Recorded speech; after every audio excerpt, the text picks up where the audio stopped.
2 of the Boilin podcast. I'm your host, Shan Dawg, and I'm super happy that all of you guys came back to listen to me again. Now, before we start on this episode, I do want to make you guys aware that I have numerous ways for you to listen to my podcast. Now, I do have a website, DABOILINPOT.com, theboilinpot.com, where you can listen to the audio. I also stream my podcast on Google Podcasts, Apple Podcast will be coming soon. I'm still waiting to get verified. I did not know the process for that. It took so freaking long. What y'all waiting on is nice. But I also have iHeartRadio, Pandora, Alexa, TuneIn, and there's, I think, Stitcher. I think I'm pronouncing that right. But I have other streaming platforms coming very soon. So if you guys just don't have time to listen to the YouTube video and watch it, you guys can just listen to the audio while you're on your way to work, dropping your kids off, brush your teeth, taking a turd, whatever. Hey, support is support, so I appreciate it anyhow. So once again, thank you guys so much for coming on back. So episode 2 is going to be titled Spare the Rod or Spoil the Child? Question mark, question mark, question mark. Why the question marks? Well, I'm glad you asked, honey. So we're going to be looking at discipline and how it affects children and maybe your child as well. We'll be discussing the divergent forms of discipline and the multiple adverse effects that it may have on a child. So before we get into the many, many different forms of discipline, I do just want to touch on one thing. Now, this is my personal opinion. I am the oldest of 8 children, so I have an insight on, different ways that, all of, even including myself, how I was raised and how the youngest child who was born 4 years ago was raised. So he was raised completely different from how I was raised. And that's a development over time. So I don't want you to think that all people have been disciplined the same way, because it's not true. What may have worked for your household may not work for another one. So this is completely my opinion. You can do with this information as you will. I also have years of experience in the food service and customer service industry, so I have seen families come and go. I have seen it with my eyes, and I see how some parents talk and discipline their children. Some, I applaud. Some, I'm completely disgusted. So we're going to get into many different ways that you can discipline your child, because it's not all about just spanking. So to start it off, we're going to define discipline. Discipline, according to Webster's dictionary, shout out to Webster's dictionary, discipline is the practice of training people to obey rules or code of behavior using punishment to correct disobedience, and that is a form of a noun. Now, verb is described the same thing: train someone to obey rules or a code of behavior using punishment to correct disobedience. Now, disciplining your child means teaching them responsible behavior. And it's something that must start off very, very early on and at the first sight of disobedience. Disobedience, the main thing about it is having consistency. When you first notice that disobedience or the talk back, it's something that has to be corrected right then and there. Because if you try to do it later on, you're not setting the tone of the household. You're not creating boundaries. And your child won't respect you. If you've disciplined them or you've let them do something for a certain amount of time, then 10 years later you're trying to now be a little harsh on the discipline, is going to be quite confusing and misleading. So you don't want to create an understanding and some tension inside the household. So if you're going to discipline your child, that's something you need to know right away. And that's that's a conversation you and your spouse need to have as well. How are we going to discipline our child? Because he may or she may have different views on what they think discipline is and what it entails. So that is a serious conversation you guys should have if you plan on having kids, or if you already have kids. If you got a child on the way, how are you going to discipline your child? This is what I think this is how I'm going to discipline my child, because he or she may disagree. No, I was taught, you got to spank, and that person may not be comfortable with spanking their child. So all parents, all soon-to-be parents, please just have a conversation with your significant other on your views of discipline. Now, it does teach them, once again, responsible behavior and self-control. Now, with appropriate and consistent, that word is going to pop up a lot throughout this podcast, consistent discipline, your child will learn the consequences and will be able to take responsibility for their actions. Now, you want them the whole goal of discipline is to be able to encourage the child to learn to manage their emotions and create a safe environment to be able to express their emotions as well. You don't want to create an emotional disconnect where they feel like they can't talk to you, or the only way that they can express their emotions is through anger. That's not what you want to do. Now, discipline does allow the children to self-discipline. It helps them become emotionally and socially mature adults. There are many effective techniques that can help parents teach their child and guide their children. And some forms of discipline to this day are still controversial, such as spanking and beatings. I know a lot of you guys like, oh, I turned out okay. I got beat on and I'm here. I'm fine. Being alive and being okay are two different things. Yeah, you're still here, but you're a narcissist. You're a psychopathical liar. You have no emotional, you're emotionally disconnected. You don't have ways to express your words without saying them in anger. You're a cheater. You're a bully. You're manipulative. You don't have good relationships. Your relationships don't last more than 2 months. You have inconsistency in your lifestyle. You are depressed. So are you really okay? That is a thing we have to think about. I hear that all the time. Yeah, my parents beat me and I turned out all right. And you have 7 baby mamas. Yeah. Your kids are bullies. Every single one of them are bullies in school. Yeah. You're not okay. You're a liar. You believe the things that you create these false narratives in your head. You're emotionally disconnected. You have no way of communicating with others. The only way you know how to communicate is through violence or through yelling at somebody. That's not make you okay. That makes you emotionally sabotaged. So we really have to take a step back and really think, is how I want to raise my kids. And a lot of adults, even including my parents, have decided that they want to raise their upcoming children different ways. So in the beginning of my podcast, I did say Braxton and Taylor and Aiden, they are raised a different way. You know, my parents are a little more kinder. They're a little more considerate of their words to them. So it was a little different for me because I was the firstborn. So, you know, my parents, to be the first child, you not only are you growing, but your parents are growing as well. You guys are growing together. You guys are evolving. So there was a lot of things we had to work through, a lot of anger. You know what I'm saying? So you have to really take a step back. Parents, take a step back, or guardians, take a step back and really think about how you project to that child, and are you really getting through to them? And if is how you were raised, how you were raised, is that how you want to raise those children? Now, like I said, spanking is always going to be controversial. Do I believe in it? No, I feel like there's different ways to get through to a child, especially these days.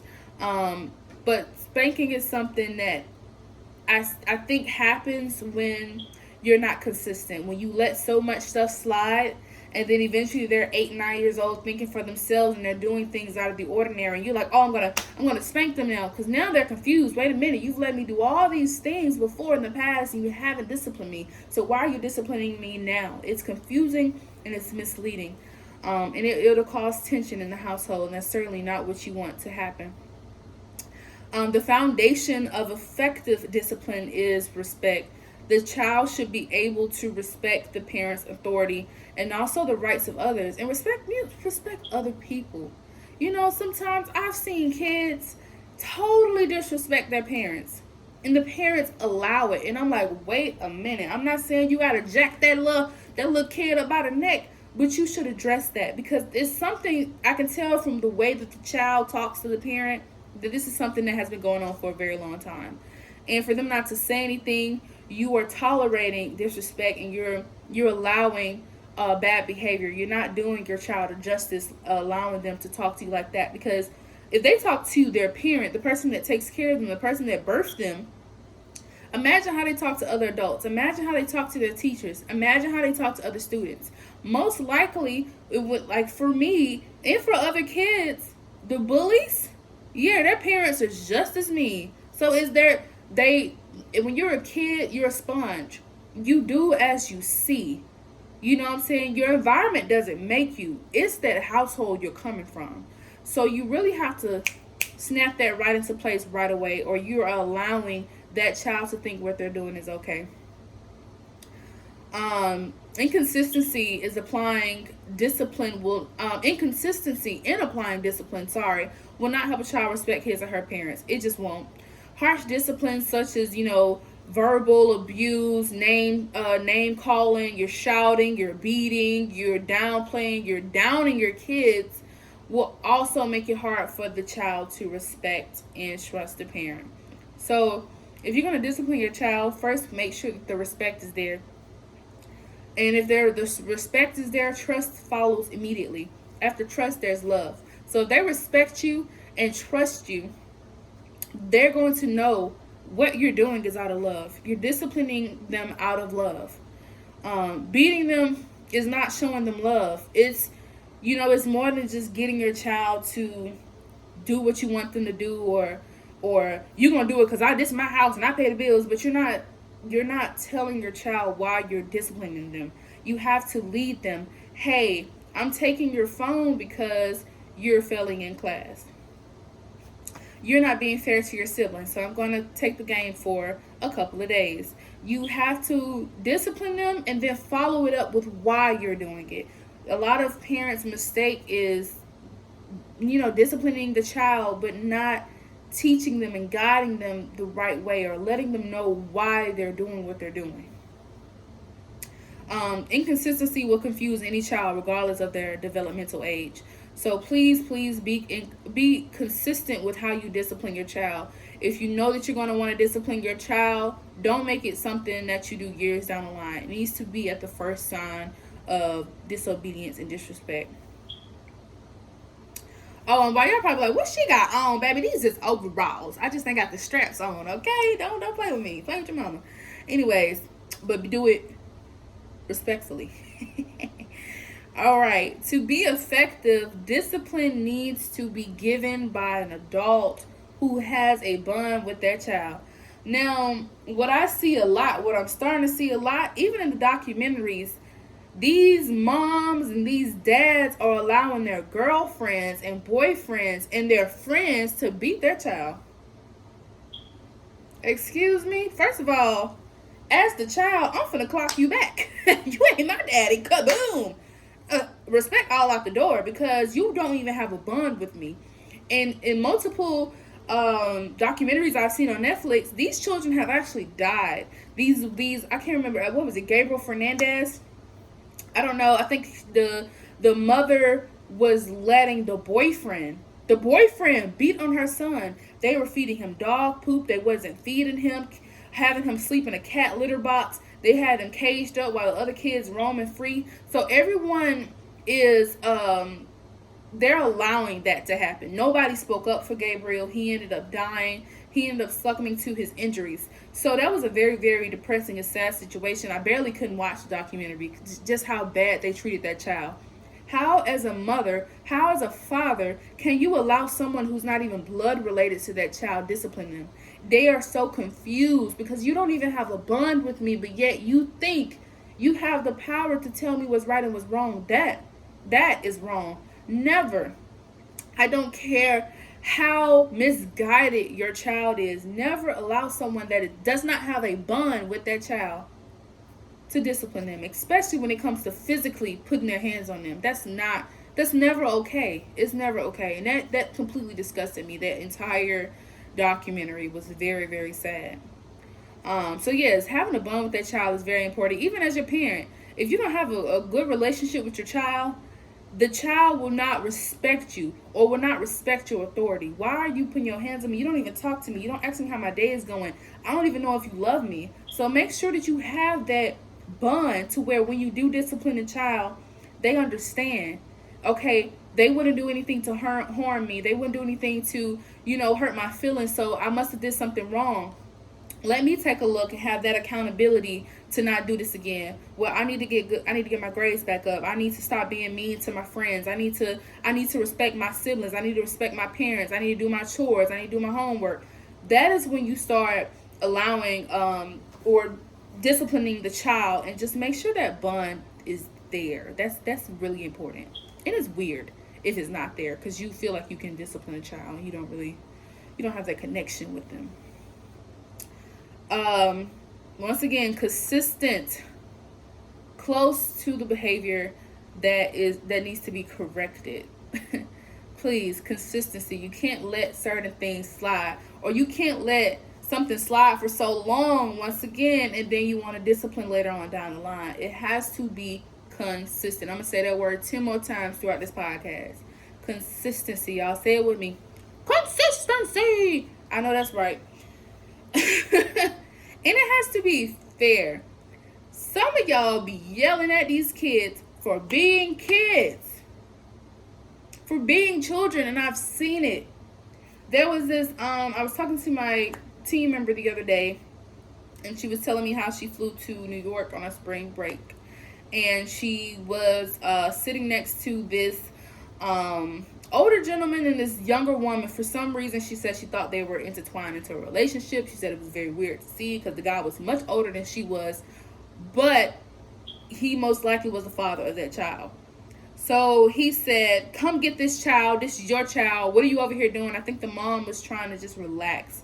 You know, she was so annoyed by the gentleman. You know, he made her so angry that she was taking her anger out on the child. So they were waiting for the plane to get ready so they can board. So when you're in the airport, you got the plane is all up in person. It's huge. As a little bitty baby, I think she said the baby had to be no more than 2 years old. He was so excited. He's like, oh my gosh, look at this plane. Look, mommy. Why did she snatch the child up and started beating on him? Shut up, be quiet. Da-da-da-da-da-da. And she said it made her so uncomfortable to see that because the child was genuinely, happy to see the plane. He was excited. And I couldn't understand for the life of me. And that's why she was telling me the story. You can see how frustrated I could see how frustrated she was getting telling me the story. And it made me uncomfortable. Like, how could you beat on a child for being happy? I'm pretty sure that was his first plane ride. And he was so excited. He's a child. So that's what I mean. You have to be fair when you're disciplining the child. You cannot allow yourself to become angry with the child because of something you're going through. As an adult, you should have better self-control.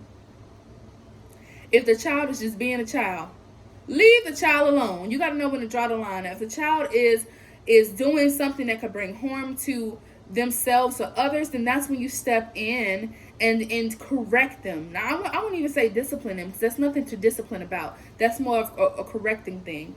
Make sure you correct them.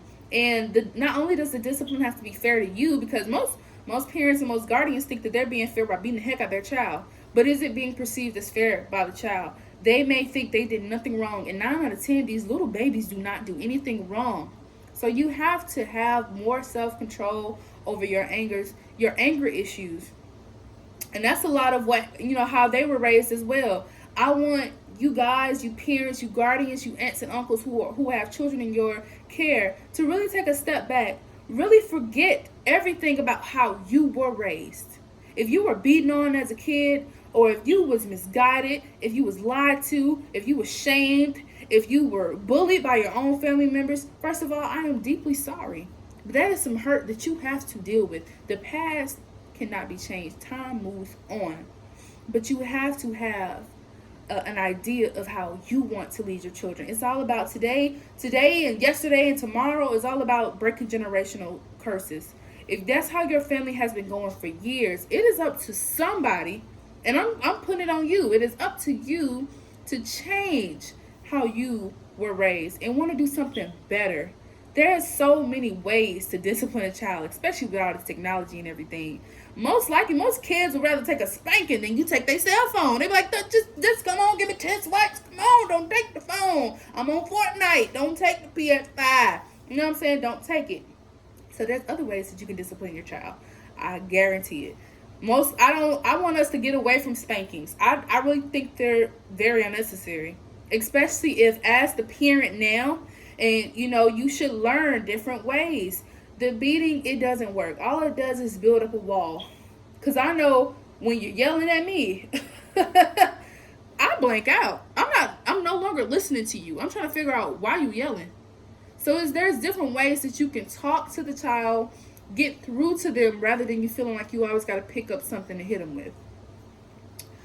And developmentally and temperamentally. Yeah, I kind of struggled saying that word. Let me say it again. Developmentally and temperamentally inappropriate. Okay. What the hell? Y'all, I swear I could read. I got braces, child. It just didn't roll off my tongue like I thought it would. So I'm trying again. Developmentally and temperamentally. Oh yeah, I did it that time. You heard that, didn't you? I know you did. Kids at home learn new words. Today's word of the day is temperamentally, provided by Shan Dawg. Anyway, let me get back to the story. And make sure it's appropriate. Okay? When you're disciplining your child, that is also a form of development. You're teaching them something. If think before you discipline them, what are they going to learn from this? If you can't think of one thing that the child is going to learn from you disciplining them, then you need to find another form. What is me beating this child going to teach them? It's not going to do anything but teach them anger issues. So make sure when you are deciding a form of discipline that you are also teaching the child. You're also correcting the disobedience. You're also in his temper. Watch how you talk. Some of y'all need to correct yourself. Check yourself. Check it. Because it makes me so uncomfortable how some of y'all talk to y'all kids. They're babies, and I be want to hit you in your mouth. I'm finna get violent. Because that baby is so innocent. You know what I'm saying? And that, it's not always said. It's not what you say. It's how you say it. So as an adult, you should know that you already got the upper hand over a child. You are to lead by example. If you always yelling at that child, what you think they're going to do when they go to school? They're yelling at their teachers. They're yelling at their friends. They're causing havoc in the classroom. They're providing disruption. They can't focus because they are a product of their household. I won't even say environment. It's a product of their household. So just check yourself before you decide to talk to these kids. Okay? Effective and positive discipline is about teaching and guiding children, not just forcing them to obey once again. As with all other interventions aimed at pointing out unacceptable behavior, the child should always know that the parent not only loves them but supports them as well. You have to have that trust between the child and the parent, and it should always be maintained and constantly built upon. It's like a relationship, like any other relationship. When you with someone for so long, build on it. Don't make it so boring. Like I said, even when like relationships, keep it interesting. You should always feel like you're in a dating phase, or you always gotta impress him or her. That's how the relationship with the mother and the mother, father, and the child, father, the parent figure, and the child. That's how that relationship should always be. You should always want to build on it, do things, connect with each other. Some of y'all work so much, y'all don't have a relationship with y'all kids. These kids don't know you. They know their nanny. They know their auntie. They don't know their mommy and daddy. I don't care how much you work. I don't care what job you got. You should have a relationship with your child. That is your responsibility, because guess what? They didn't ask to be here. They did not ask to be here. Some of y'all don't know what goes on in your household because you always out in the streets, or you always gone with your homeboys. You always gone flying to different countries. Oh, I'm working. But you also need to work at home. Work on your family, because y'all children are slowly falling off the pedestal. They are teaching themselves. They have no one to instill that discipline in them, to guide them from what is right and what is wrong. They need their parent. Every child needs their mother. Every child needs their father. Put in that same work with your kids that you're putting into that job. Now we're going to get into different ways to discipline a child based on their developmental age. Any child that is between the ages of 6 months to about 2 years old, you have to be really delicate with how you talk to them, because not only are they not as verbal, they are still developing. They're still figuring things out. You know, they just learn how to walk. Heck, they just learn how to crawl. So you think they're gonna understand when you cussing them out? They don't understand what you're doing. All you're doing is scaring them. So let's really get into it. They're not mature enough to respond to verbal prohibitions. Meaning, you talking to them don't mean nothing to them. They don't know what you're saying. Y'all, you ever looked at a baby and you like, goo goo gaga, the baby looking at you like, what the hell she got going on? Like, they don't know that means? You probably look so stupid and you scaring the child and you wonder why every time you pick the baby up, the baby start crying because you goo goo gaga on them to death. You look like a ugh. They like, put me in auntie arms because you is freaky, okay? So they don't understand verbal words. So you have to really show them. It's all about showing them as when they're in their age. Let's say, for instance, your toddler is walking around. At one, most babies start walking at 9 months to 1 year old. So they're walking around. You in the kitchen, you on the phone, not paying attention. Do you pulling something out the stove, and the baby about to reach in the stove, and here you go, you like, whoa. You ever notice when you yell at a baby that young, what they always do? They jump. You just scared the hell out of that child. And I understand as an adult, it scared you too. But you have to watch your tone. Instead of that being a very teachable moment, you've now frightened the hell out of that child. So you got to figure out a way to get through to the child verbally, not verbally, but through actions. Let's say the toddler picks up a knife or something sharp, and you go yelling. Let's pause it back. Let's do it the right way. Oh, no, sweetie, no, sweetie, don't play with that. Don't play with that. This is sharp. Ooh, ow, ooh. Make little sounds. Show emotion, show pain, show that it hurts. Let's pretend this is a knife. Ooh, ooh. Now the child knows. Ooh, that hurt mommy. It's gonna hurt me too. So I know I can't pick this up. Or no. At that age, the only thing kids really know is no, yes, poo, eat, mama and daddy. That's all they know. So you're able to say no and yes. When you start having these full-blown going on rants, you've lost them. They don't know what you're talking about. So try to ease it on them. Ooh, no.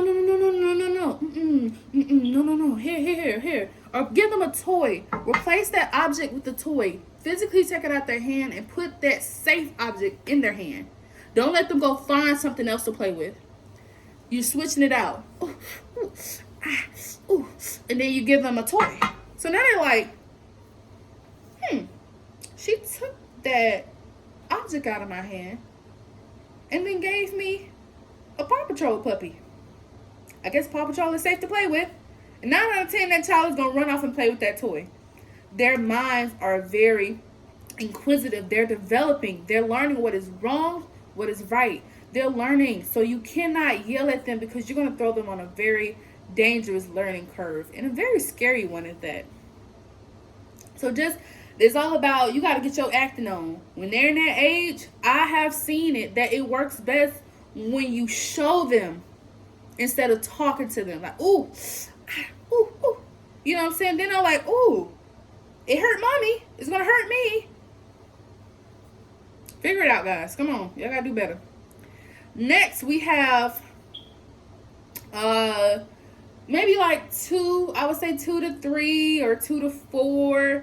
Even if still at that young age, from 1 to 2. Make sure when you do start putting your child in timeout, you don't put them out for too long. Because think about it.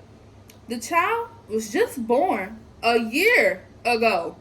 And the child has been clutched onto you for dear life. Maybe you just stopped breastfeeding the baby. So the baby came out your womb and has had this attachment with you this entire time. And now they're starting to learn. They're starting to play with things. And now you're starting to get upset with them. Or now you want to start teaching them what is right, what is wrong. So you put them in timeout. I tell you this, the worst thing you can do is put them in timeout for too long. Because now those kids at that age are very susceptible. I cannot get these freaking words, susceptible. Y'all, I swear I'm smart. I swear, y'all. I swear. But they're very susceptible to fears of abandonment. So you don't want to push your children off and have them too far away from you. Because they're not understanding, especially if you're not explaining why you're putting them in timeout. You just, let's get that example of a knife again. Instead of you showing them that it was wrong, you just yelled at them and put them in timeout. Now they're like, now you scared them, now you're keeping them away from you. And they're like, what is going on? What did I do wrong? Why she yell at me? Now they're crying, they're boo-hooing. They're not crying because they're sad, well, angry.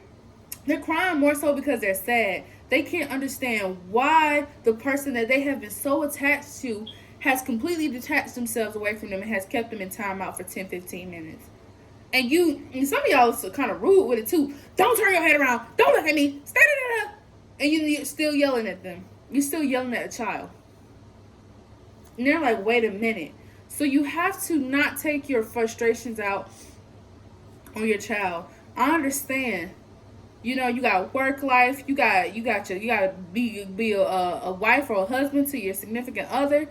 It can get very stressful. You got your coworkers. You slick want to beat the hell up. You got all these bills. You got your kids. Mommy, daddy. I understand. Please don't ever think I don't.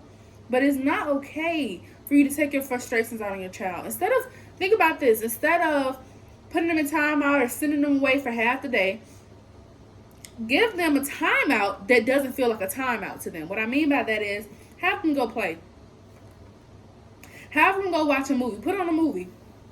Have them go, play with their siblings. Sit them on the playground. You know what I'm saying? Give them some snacks. Give them some toys. Give them a coloring book. Give them something to do. So it's a timeout to you, but it's playtime for them. That way you both get what you want. The child feels love. Mommy and daddy let me have fun. And you getting your mimosas on. You getting your glass of wine. You now have that break, that well-needed break you needed from the child. But you just pushing them off to the side, it's not right. So you want to still have that relationship there. You still want to kind of ease a little bit of separation, but not too much. So to them, they don't know that it's separation. They're playing. They're getting used to not always being up under you. Send them out on playtime. Get your glass of wine, recuperate. Bring it back together. But don't ever just yell at them and do harsh discipline, like keeping them away from the family and the toys and TV like that. Let's make the timeouts fun. Let them watch a movie. Go on the playground. Take them to the park. You just watching you on a bench drinking your wine or you doing whatever you're doing. Don't drink it out in public. I want to advise that. But put in like a little water about it so people think it's cranberry juice. Now, having a ball, but you getting your breath of fresh air, and you're also getting that break. And you're also teaching your child safe distance. Not too harsh, but safe. And eventually, they gonna want a break from you. Mommy, can we go to the park? Mommy, can I go watch a movie? Can I go play? Can I go to this? They're gonna want to be away from you just a little bit. You know what I'm saying? I hope you guys are following me here. Now, as they get older, let's say they get to the preschool age, kids now, they're starting to understand what is wrong, what is right. They're starting to really, really want to figure things out. They can have a conversation with you now. So, like, for example, my little sister, she is so outgoing. She's so outspoken. She started to now draw all over the walls. Before then, my parents probably would have flipped the hell out. But now, they're taking it as a time to create memories. They're actually wanting to frame her art that she draws on the wall. And it's a wall, y'all. Home Depot, Lowe's, all these places sell paint. You know how easy it is to just paint the wall again? So they're not taking it as something that's just going to kill them. They're like, you know what? We're going to frame that so when she gets older, we have memories. Girl, this is when you was 4 years old. She 18. I brought her first boyfriend to the house. You better not be before 18. He going to go missing. Anyways, you're going to bring your little boyfriend to the house, and this is what Taylor drew when she was 4 years old. So they're using it as a moment or an opportunity to create memories for the family. And it's really not that big of a deal, y'all. But I understand, let's say a lot of y'all may take y'all house very seriously. I don't want you drawing on the walls. What are you doing? So instead of yelling at them, let's take that as an opportunity to teach them accountability. So when they draw on the wall, let's say you told them the first time. You cleaned it up the first time. No, don't do that. That's the wrong thing to do. The second time they did it, instead of yelling at them, go get that bucket of water or whatever you're going to do. Supervise them. Don't leave them unsupervised. Make them clean that wall. You start off doing it so they see that what you're doing. And then, don't finish it. You just start it off so they know what to do. And you make them clean that wall. When them little arms start burning, nope, keep going. Because you shouldn't have drawn the wall. I told you not to draw on it. So go ahead and clean your mess up, Picasso. and watch them clean it up. So next time when they think about drawing on the walls, they gonna remember that mommy and daddy made me clean this up myself last time. I don't like how my arms is feeling. I ain't doing that no more. Mommy, you got a piece of paper? So now my siblings be like, Mommy, let me get a piece of paper. Mommy, let me get a piece of paper. Taylor the only one that draw on the walls, but we don't really care. So they, now they're like, Mommy, let me get a piece of paper so I can draw you a picture. I can write you a poem. I can do this. I can do that. So now it's teaching them accountability because they don't want to clean it up. Or when my siblings make a mess, I'll go over there. Let's say they just ate food all over the floor. Before I would just clean it up. Now I make them throw their own trash away. I make them get that broom. I make them get that dustpan to sweep up their mess. So next time they know if they make a mess, this is what you should do. I need to go clean this up. So now, even at 4, 6, and 7, they clean up their own mess. They'll make as much mess as they want, but they'll also clean it up. That's teaching them accountability. When they get older and they start destroying their toys, don't keep replacing them toys. Don't do it, because now you're not teaching them any accountability. You're wasting your money, 1, and 2. They think that it's giving us very spoiled behavior. Last thing you want is a spoiled child. So when they tear their toys up, don't buy them no more. When they realize they don't have no toys to play with, they're gonna now start to become more appreciative of the gifts that you've given them. Don't buy them kids no more toys. They're gonna miss the Barbie dolls and monster trucks and cartoons and I got the remote control. Them things are so fun. They're gonna miss them Nerf guns. Heck, I miss the Nerf guns. Why y'all can't stop breaking stuff? But really, like, that's how you teach them responsibility. They're gonna take better care of the toys when you take them away. What they always say, you don't miss nothing until it's gone. They're gonna miss them toys. Trust me. And don't be that person that always nags on their kids or always make them feel like they can't do nothing right. That is the worst thing you can do for a child, because it's not only going to make them not feel like it's going to make them feel like they can't do anything right. They're not going to be confident in who they are because you're always constantly attacking them. They're going to feel like no matter what they do, they can never please their parents. And that's not how any child wants to feel.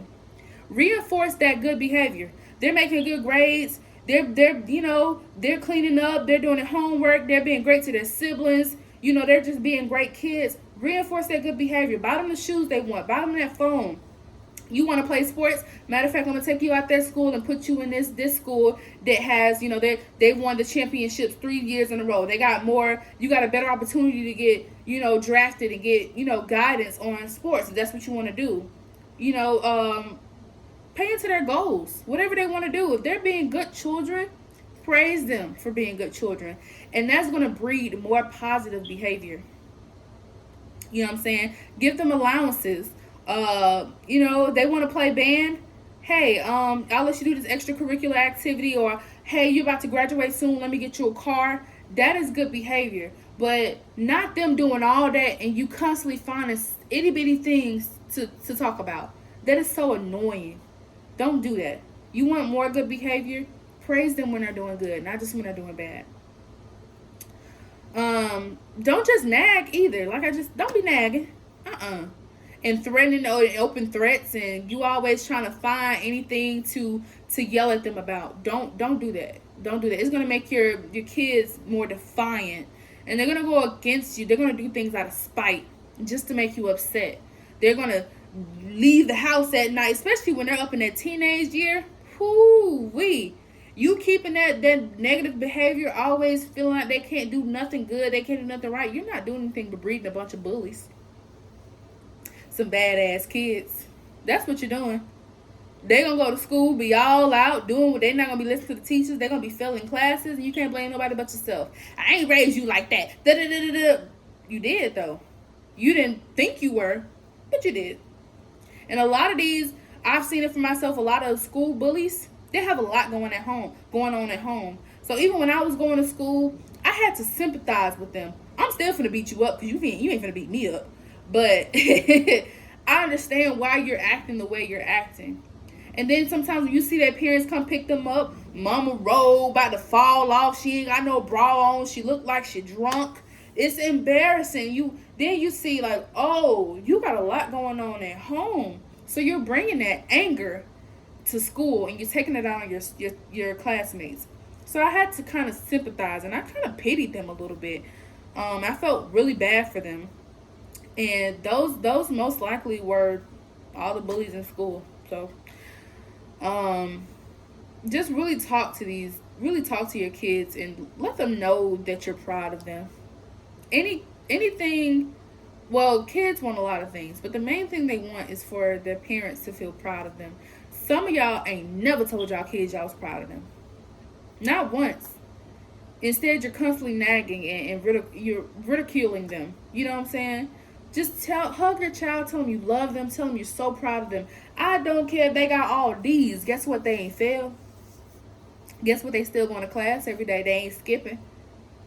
Tell them you're proud of them for trying. You see what they're doing, and you're so proud of them. You never know.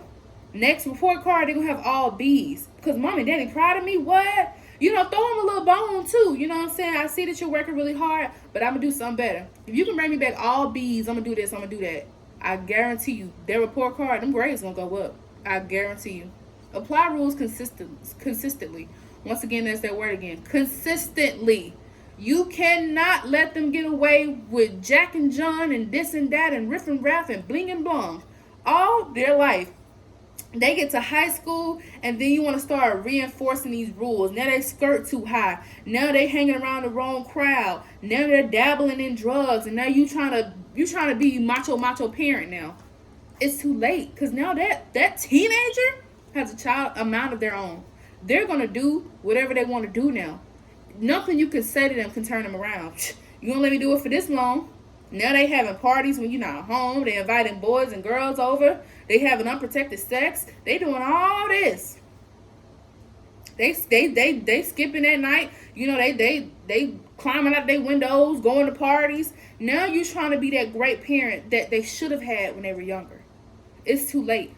It really is. Because once the child has a mind of their own, there's nothing you can really say to them. Now they just have to learn from experience. They have to learn from stuff that may happen to them to be like, okay, I can't do this no more. Maybe they're gonna have to have a child for them to realize that I was really out here wilding. They're gonna have to get in a car accident to know that they shouldn't be drinking and driving. Hope they're gonna be okay. They're gonna have to fail class to know they gotta take their studies seriously. They're gonna have to get beat up to know that they can't just be going around here picking fights. They're going to have to learn from their consequences. At that point, there's nothing you as a parent can do. They're going to have to learn from their own actions. And those consequences will humble them very quickly. Ignore irrelevant behavior. Swinging legs while sitting. Like, y'all be really finding the tiniest things. Chewing. Oh, stop. You know, some people can't eat with their mouth closed. It's okay. It's okay. Or they'll have a dress on and they may be sitting like this. You need to cross your legs. Or when they sitting at the table, they may have their elbows on the table. A lot of people take that seriously. I put my elbows on the table. I'm a big girl. I'm trying to get to my food. You know what I'm saying? I'm trying to create a stable environment for my food. And it's those little things that you got to let go. At that point, you just find anything to nag on. I don't know if y'all watch a show called BMF. In the show, forgot his name. He wore Big Meech. He wore a big diamond chain, a big gold chain to dinner. And his dad he always was trying to find something to ridicule Meech about. Take that chain off when you at my table. A piece of jewelry? What they got to do with him eating? So it's just let go of the little things that don't matter anyhow. State acceptable and appropriate behavior, okay? Let them know when they're doing something that is very inappropriate. Have rules. Like I said, if you guys want to have kids or you got kids on the way, that is a serious conversation you guys need to have together. What are the rules that we're going to instill in our household? Y'all need to discuss that now. Not when the child does something and now y'all having an argument because the one person did something the other person didn't agree with. And make sure the behavior is age appropriate. Very age appropriate. If, accidents happen, let it go. That is a teaching moment, but that's not a disciplining moment. Be careful. Hey, you could have broke the glass. I understand, but just get the towel, clean it up for me. That's teaching them accountability. Kids are going to act out. They are, especially when they're little toddlers. That's just something that you will have to learn as an adult. How should I approach this situation? Once again, it's not what you do, it's how you go about it. Make it brief. Don't have them in timeout for too long. Time out 5 minutes, come back and eat some dinner. Y'all be having these kids in the house all day. Punishment be 10 weeks for something that was so tiny. So tiny. Stop trying to live through y'all kids.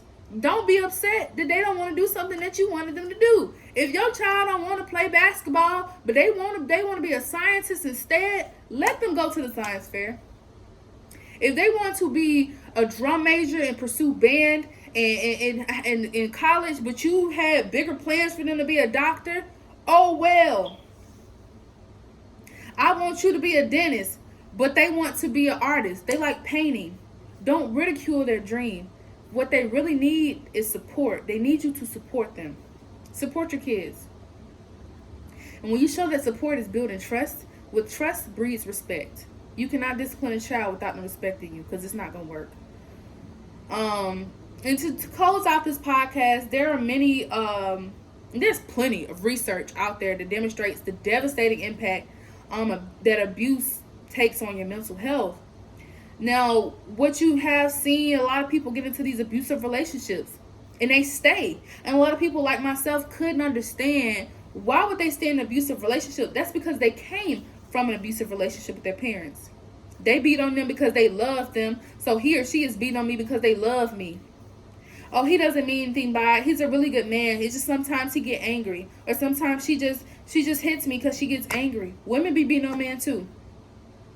So you are really creating an unstable life expectations for your child.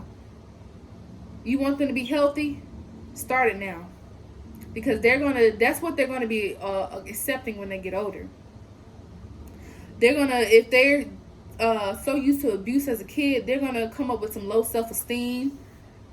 They're not gonna be self-confident. They're not gonna believe they can do anything. They're never gonna feel like they are enough, and that's not what you want your child to feel like.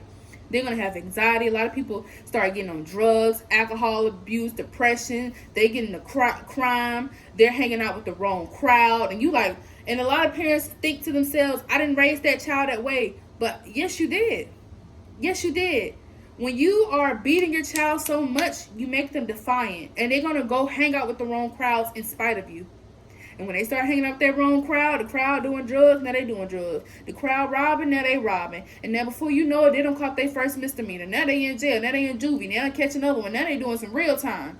They falling down. All because they were beaten and so suffered so much mental abuse that they started acting out. Love your kids, man. Let them know that they are more than enough. They are enough. And just really, really take care of your kids, y'all. And I have a quote for you guys. I did. I'll look one up real quick. Hold on, because I don't have it. I'm like, what the heck did I do with it? Okay. Jesus. I hope all y'all doing okay. Trust me, it's going to be all right. Times will get a lot better. Y'all ain't seen the worst yet. So just pray. Love on your family. Life is so short. And I can't say this enough. Just make sure your kids, your family, they know that you love them. Okay? You cannot do kindness too soon. For you never know how soon it will be too late. Be kind today. That quote is from Ralph Waldo Emerson. I'll say it one more time. You cannot do kindness too soon, for you never know how soon it will be too late. Okay? Love one another. Smile. Love is contagious, honey, so spread it. My name is Shan Dawg. I thank you guys so much for listening to episode 2 of my podcast. Till next time, guys. Peace.